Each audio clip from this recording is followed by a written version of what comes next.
लाडले तो अगर किसी को बनना है तो पब्लिक का बनना चाहिए और लाडला बनने के लिए मुझे नहीं लगता कि किसी और नेता की ज़रूरत है। बहुत कुछ कहा गया, बहुत कुछ एलेज किया गया, लेकिन मैंने कभी भी कोशिश करी अपना संयम ना खोने की। सभी चुनाव लड़ते हैं जीतने के लिए और हम लोग इस बार लड़ रहे हैं चुनाव ताकि जो हम पिछले 25-30 साल में नहीं कर पाए। आपको याद होगा हम सरकार बनाते हैं और फिर 50 पे सिमट जाते हैं, फिर बनाते हैं, फिर 21 पे सिमट जाते हैं। तो ये मुझे लगता है कि पार्टी के लिए भी अच्छा नहीं है और ना प्रदेश के लिए अच्छा है। इसलिए इस बार हम लोगों ने कुछ कोर्स करेक्शन किया।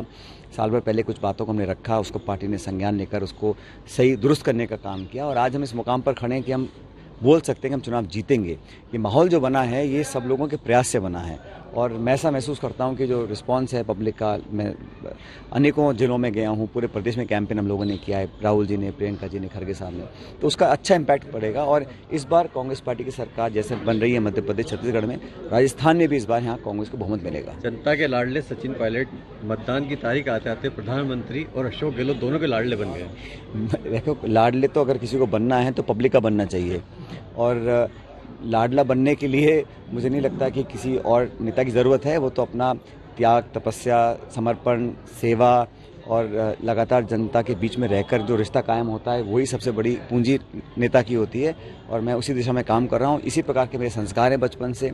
बहुत कुछ कहा गया, बहुत कुछ एलेज किया गया, लेकिन मैंने कभी भी कोशिश करी अपना संयम ना खोने की और हमेशा पब्लिक के बीच एक मर्यादित भाषा का प्रयोग करने की और लोकतंत्र को मजबूत करने में विरोधियों को भी आलोचना अगर हमें करनी है तो संयमित भाषा से करनी चाहिए। आप असैट हैं, कांग्रेस के राहुल गांधी जी बोलते हैं, अब मोदी जी भी जो है आपकी चिंता करने लगे। मैंने कल भी कहा था, परसों भी कहा था कि किसी नेता को मेरी चिंता करने की ज़रूरत नहीं है। मेरी चिंता मेरी पार्टी, मेरी जनता करेगी।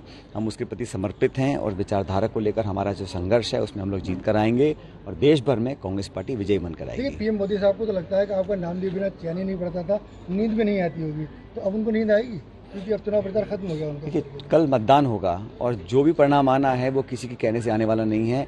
मतगणना 3 तारीख को होगी और सब पता पड़ेगा कि किसका भाषण ज़्यादा प्रभावी था, कौन झूठ बोल रहा था, कौन सच बोल रहा था। जनता ही पोल खोलती है, पोलिंग के माध्यम से बहुतों की पोल खुलेगी, तो 3 तारीख को जब परिणाम आएंगे तब पता पड़ेगा कि कौन सही था, कौन गलत था। बहरहाल मैं इतना कहना चाहता हूँ कि व्यक्तिगत बात करने के बजाय सैद्धांतिक बात हम करें, आरोप लगाने के बजाय अपने गिरबान में झांक कर देखें और दूसरों की कमियां निकालने के बजाय अपनी रिपोर्ट का जनता के बीच में लेकर जाएंगे, वो एक बेहतर तरह की राजनीति होती है।